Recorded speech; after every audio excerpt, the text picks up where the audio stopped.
Mas eu não quero assustar ninguém, mas João Ferreira de Almeida desencarnou em 1680.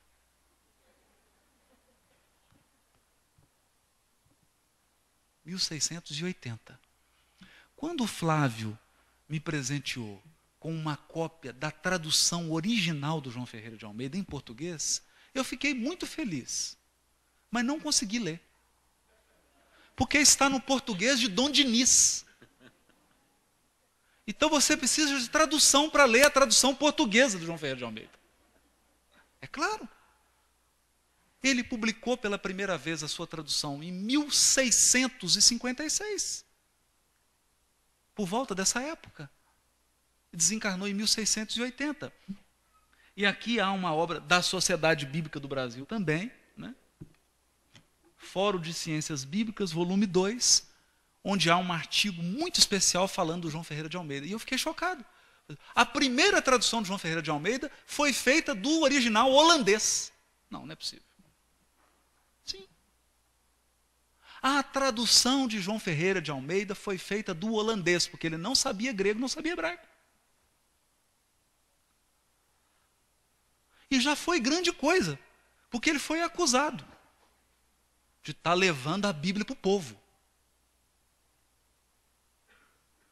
Depois, na segunda edição, ou ele aprendeu, não se sabe o que aconteceu, e ele já começou a fazer uma revisão da tradução dele, consultando, não se sabe se com a ajuda de alguém, ou se ele aprendeu o grego e o hebraico, consultando os originais.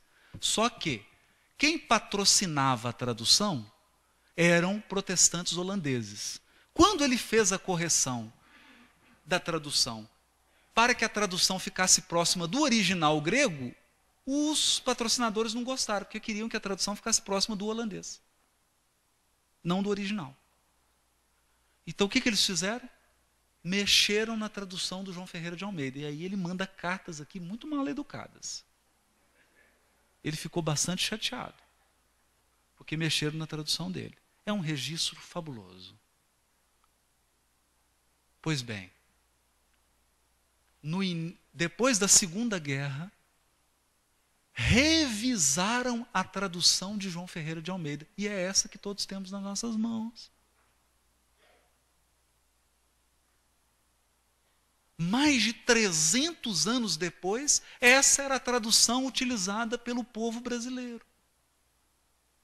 João Ferreira de Almeida. Uma tradução feita do holandês, revisada e que foi mexida. Que depois, no século XX, corrigiram. Aí saiu Almeida, revista e corrigida. E Almeida, revista, corrigida e atualizada. Atualizada é para colocar num português mais coloquial. Olha que história. No ano 200 antes de Cristo, mais ou menos, no ano 200 antes de Cristo, a língua internacional era o grego. E o povo hebreu começou a se enamorar da cultura grega.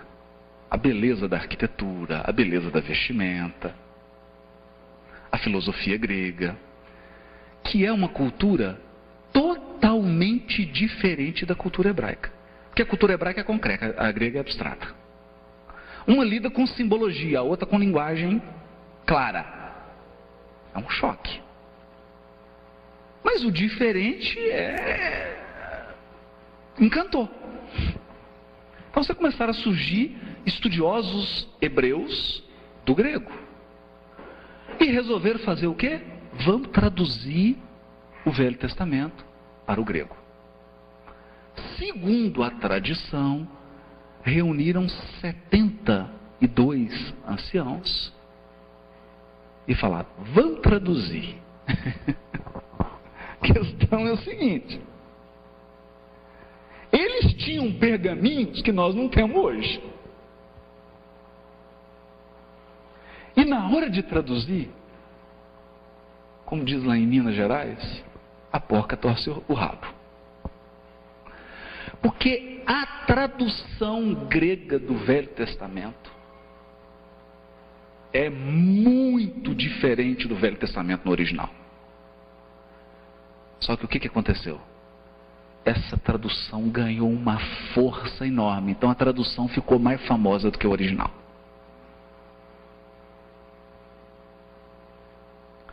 E aí a questão complica. Complica muito, muito.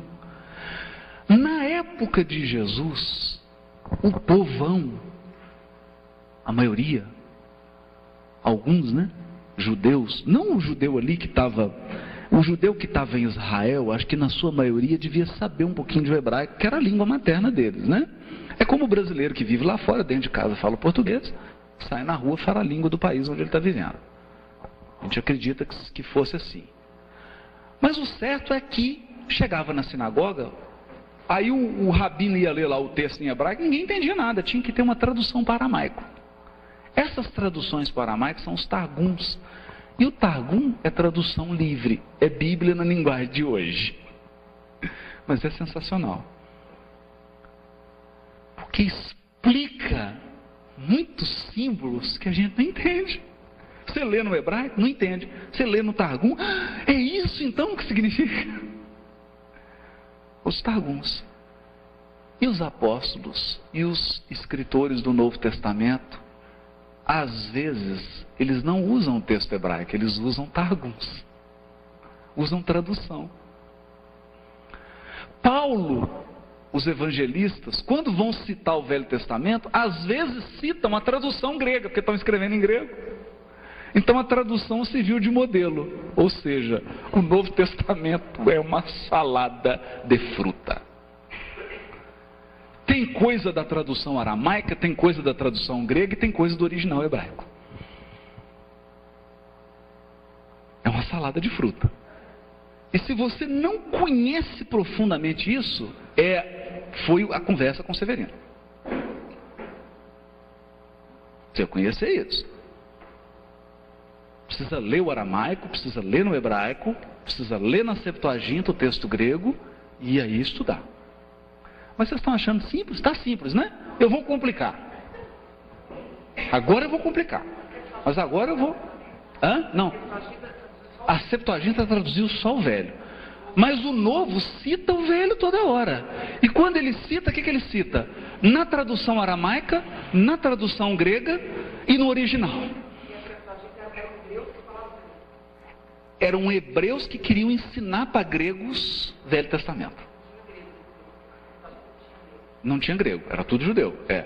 Judeus helenizados, né? Mas você pega, por exemplo, judeus que viviam na Grécia, só falavam agora o grego. Alguns já nem falavam mais hebraico. Falavam grego. Olha que salada de fruta. Agora eu vou complicar mais. 300 e pouco. Vem Jerônimo.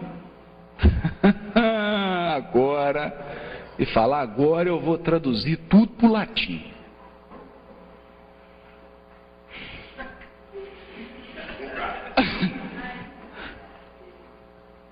Aí falaram para ele assim, mas já está traduzido para o latim. Que é a tradução do latim antigo. Ele falou, não, eu quero traduzir para o latim moderno. Por isso que chama Vulgata. Aí... ele pegou o original hebraico,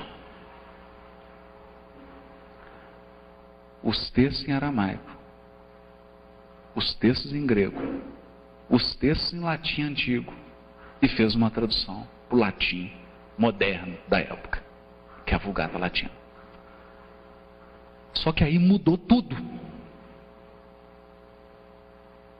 Mudou tudo. Tudo. Porque o latim é uma mentalidade completamente diferente da hebraica, tudo diferente. E o que aconteceu? A igreja adotou a Vulgata Latina como a Bíblia. O original passou a ser lixo. O que valia era o latim. Aqui começou a maior deturpação da história do cristianismo.